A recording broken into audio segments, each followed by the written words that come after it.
How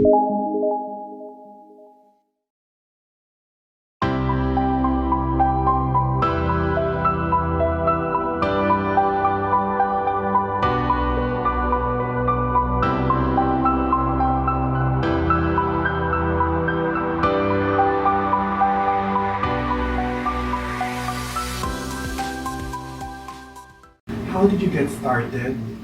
What attracted you to Jung? And maybe how has it enriched your life? The different aspects of your life. Okay.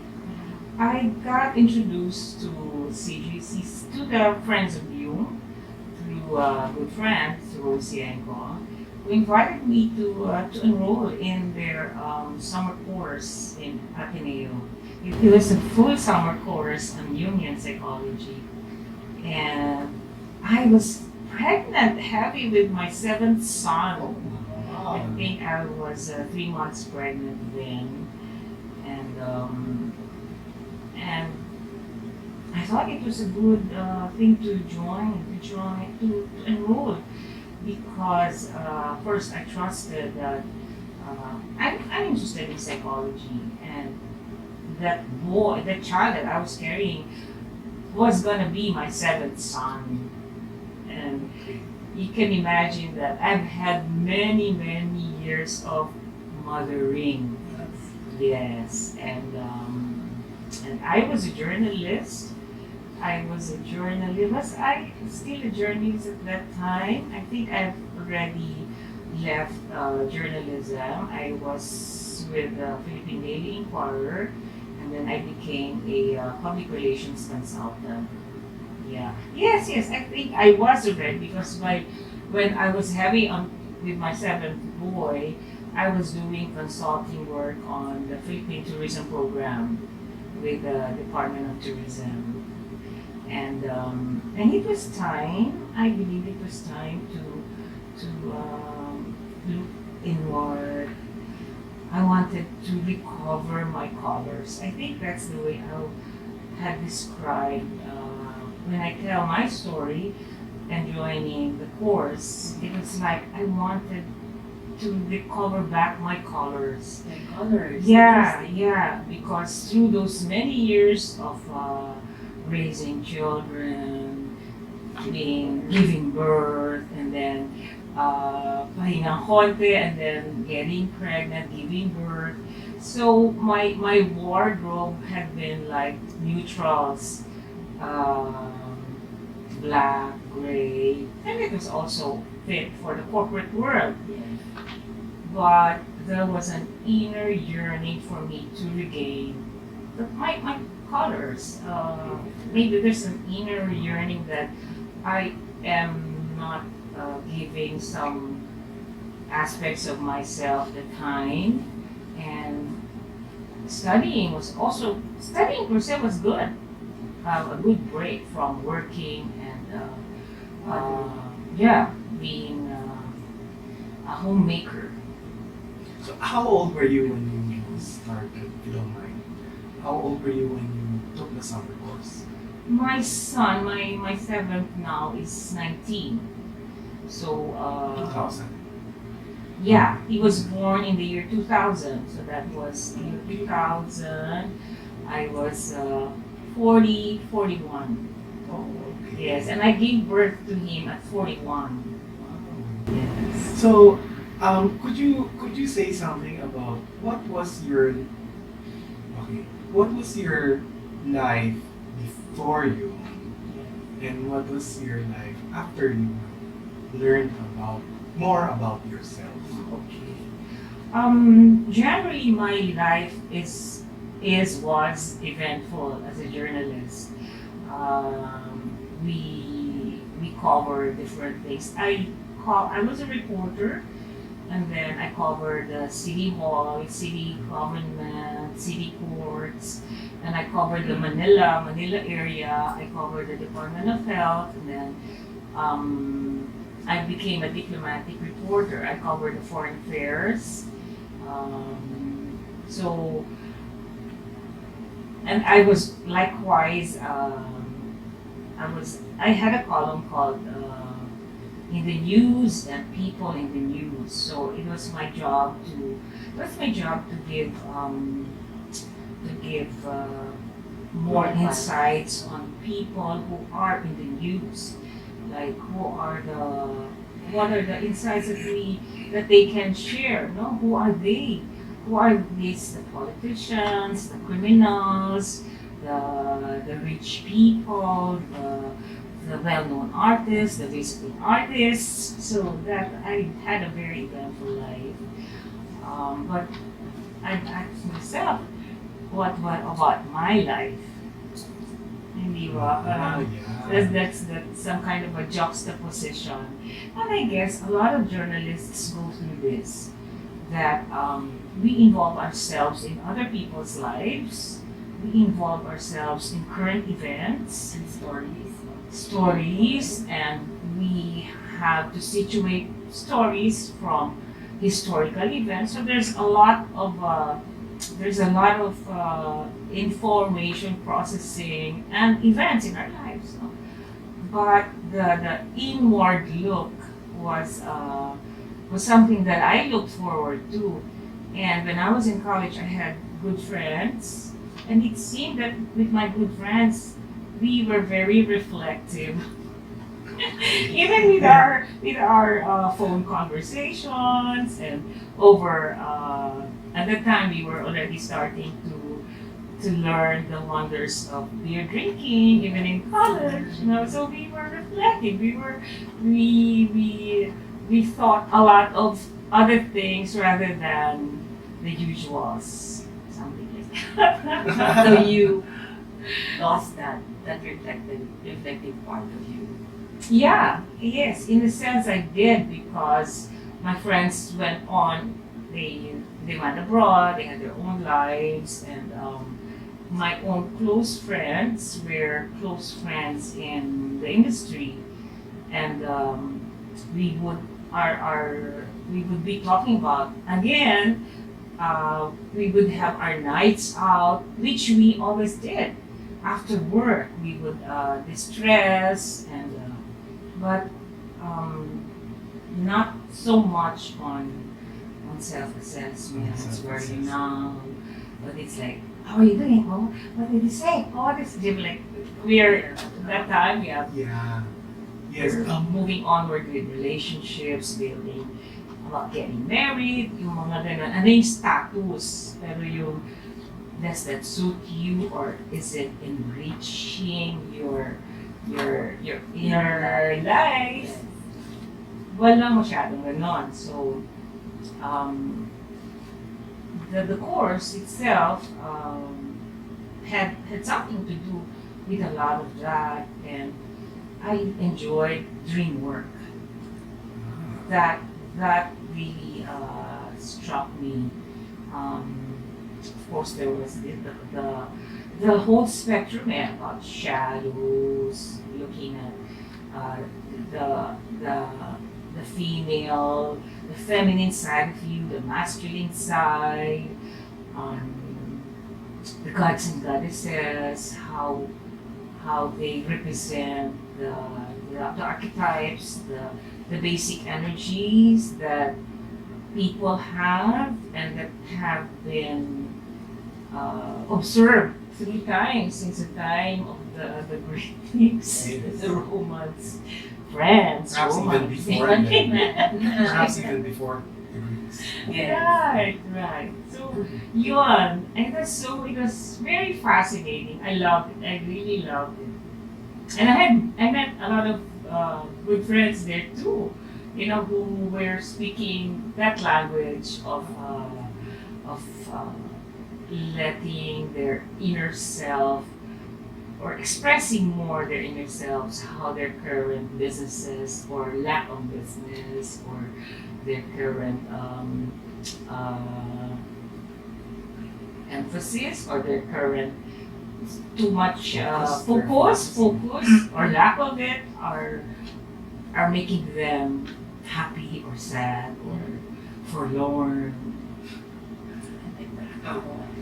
So would you say that because nowadays we all strive for work-life balance. Parang balance is the word that we all strive for. So, but when we're working or when we're building a career, then parang somehow the inner world gets disregarded or set aside Yeah. muna because I don't have time to I don't have time to be reflective because I need to feed my family, I need to rush, I need to do this and this and this. How would you say that were you able to incorporate at least some of that inner reflectiveness with what you were doing? How was it able to help you or in what you were doing?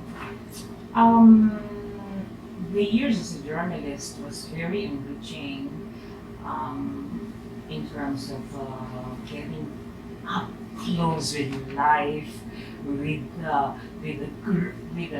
grind and the finesse and the because we had cocktail parties one night and following night we go to this girly bar and see and be with women who would have to be there in those joints and find out about their stories. So there was a lot of life in there. No? It was also a time of seeing various cultures. I had the fortune of visiting Europe, like in the 6 years that I was in the first newspaper that I worked with.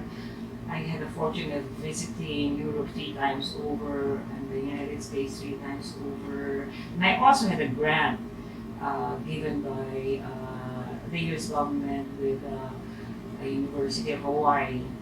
So yes, they've been very enriching, but comes a point that perhaps there's this little ants that kind of bite you and make you uncomfortable. The needling, parang nudge, and later on with my longer studies with the CARL Jung Circle Center, with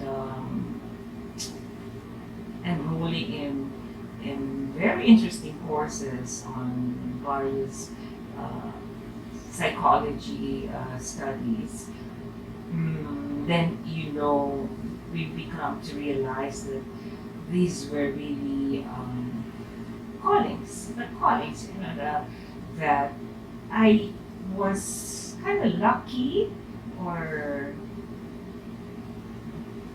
I may say the mystic in me, if I may use the word the mystic now as the mystic archetype. It's an energy, but not the mystic as we in our popular film world, that you're like the Himala, or like Yes. that that you have a following of 100,000, that you kind of open your umbrella like that, or there are certain Like, followings that are in that, but I'm talking about a certain that mystical sense that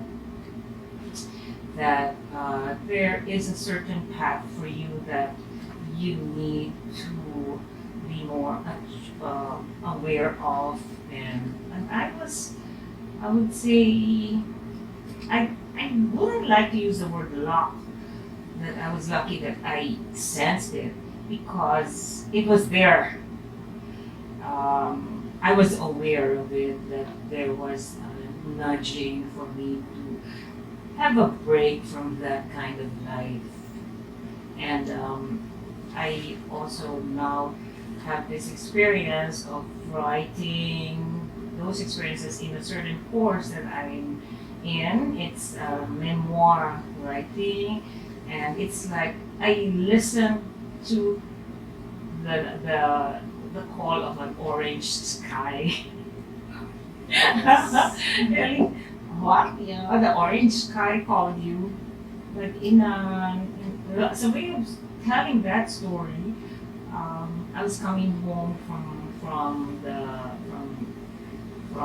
work, and he happened to be coming home in the afternoon.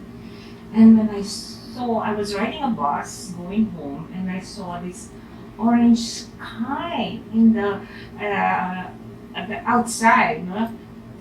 Oh my God, I haven't seen this orange sky for so long. And because we would go home at 10 o'clock, Yes. we would close the papers. Yes. Then later on, as a journalist, then I became an editor, and we would help in closing the pages, making sure we lay out the pages for the newspapers. You know.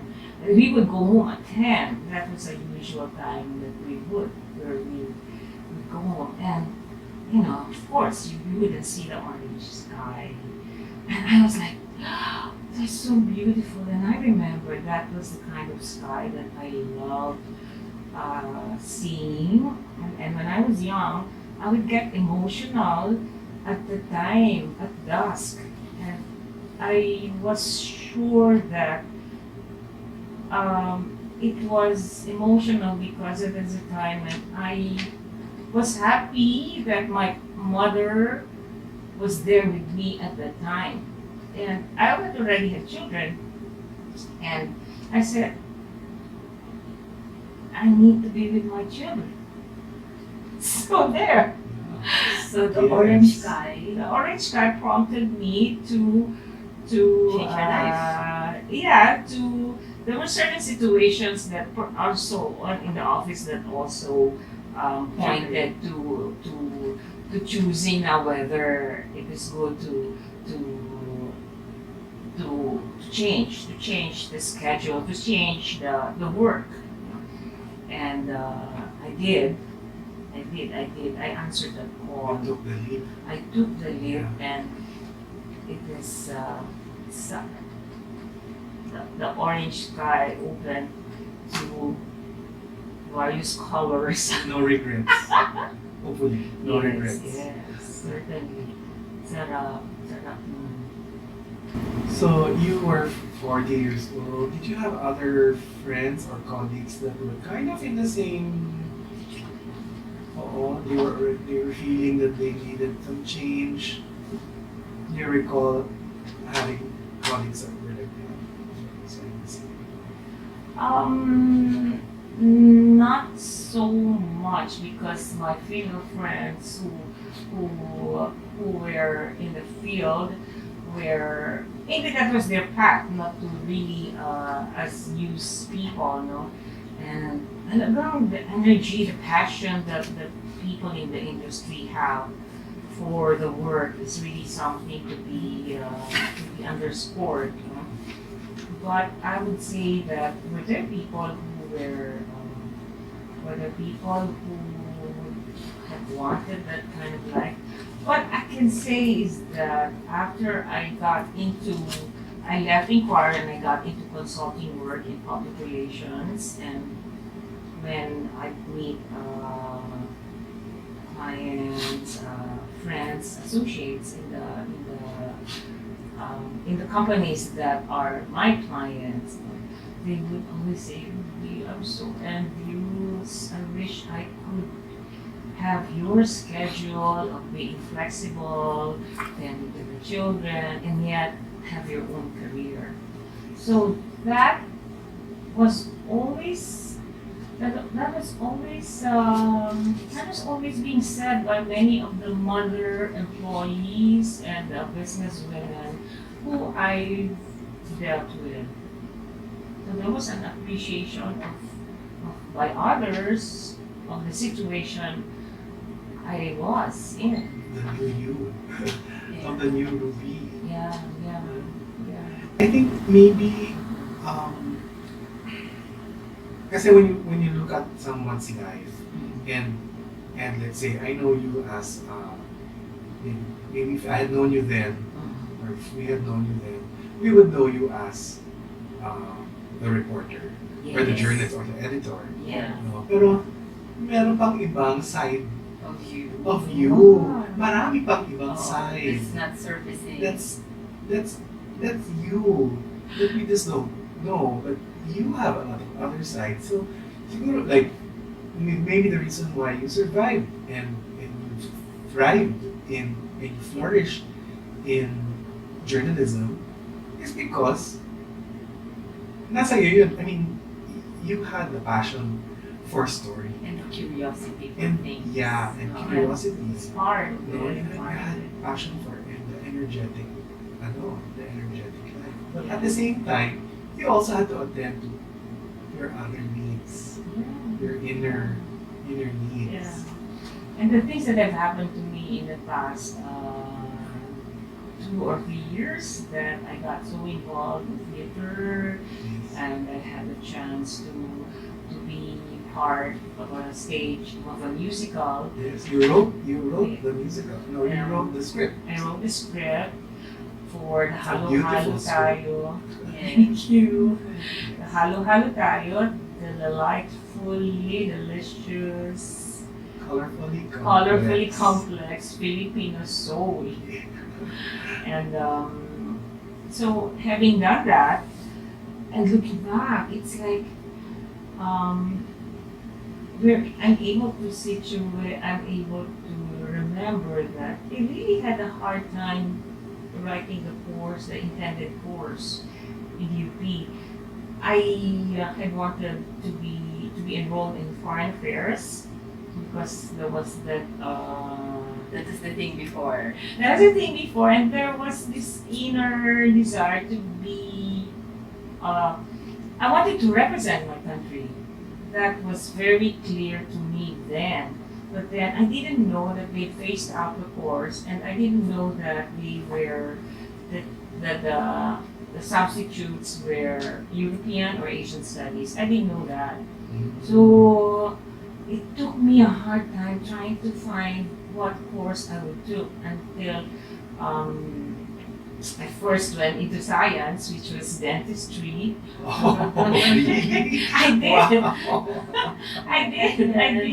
I also love science. I Science. also love science, but I realized that I'm gonna wait in my clinic, and then Yeah. I'd be meeting with people who are Yeah, so you just be looking in the yeah, mouth for years, yeah. who have toothache, who have problems, Oh. yun naman ako, So, parang, not you. not Not me. your life. So even though I love the subjects like Oh. zoology and dissecting the frog, so eventually I had to shift.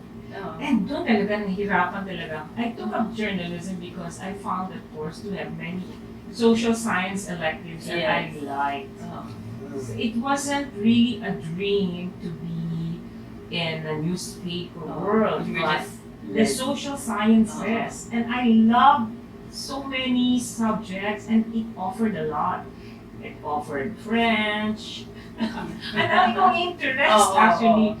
But when I got into as a reporter, I understood that kaya pala, that's why I needed the social sciences yes. because various fields you'd have to write about various fields, even in business. So, politics, lahat ng how the molecule is and all that stuff.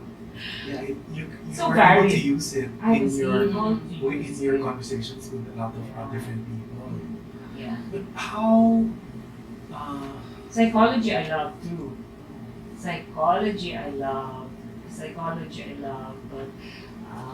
But since my course was journalism, and I had the chance to rediscover it through after the course, that summer course in human psychology. I want to go back to something.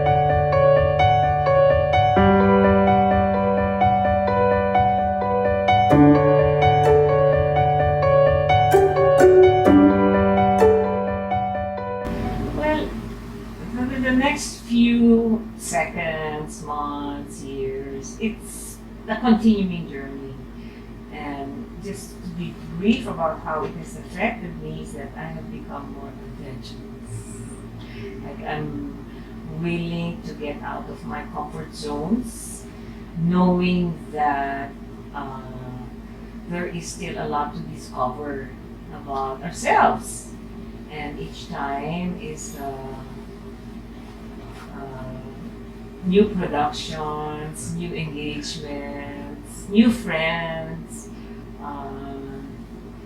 They basically you become more joyous about the moments. And lastly, what does the woman of today dream of doing with her time? Ano pa? What else is there? What is there anything you still want to do? Oo nga, yeah, that is in the question.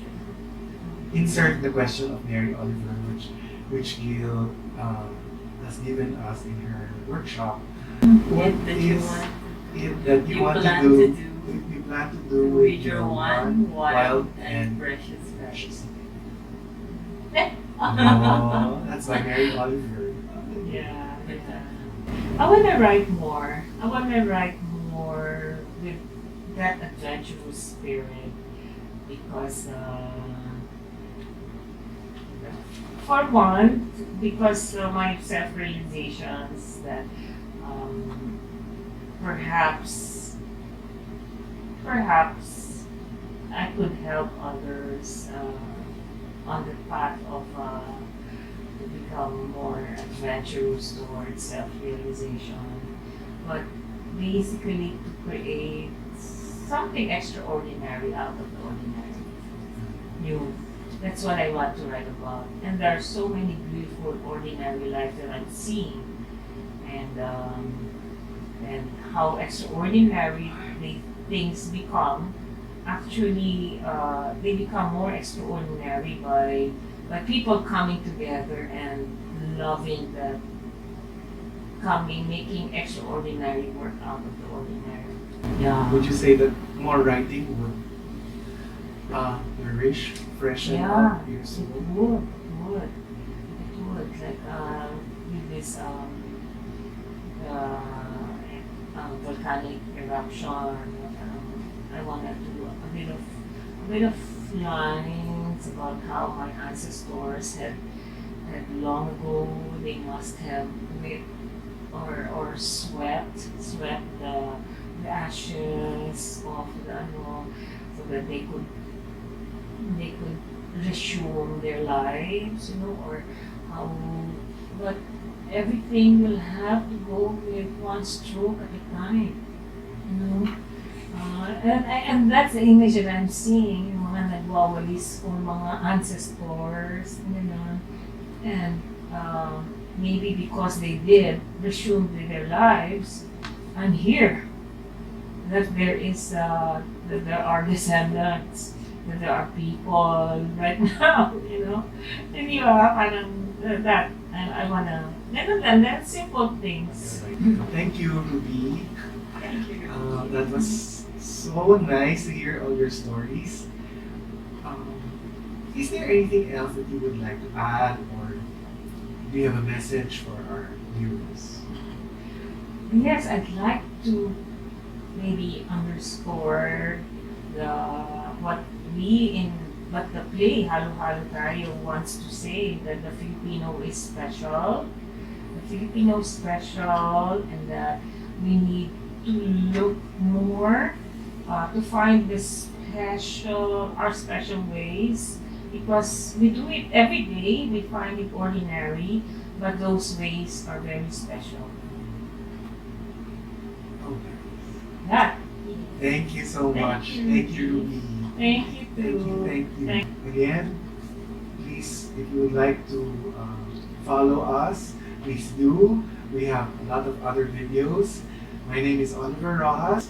And this is Gia Certeza. And And thank you so much. thank you so much.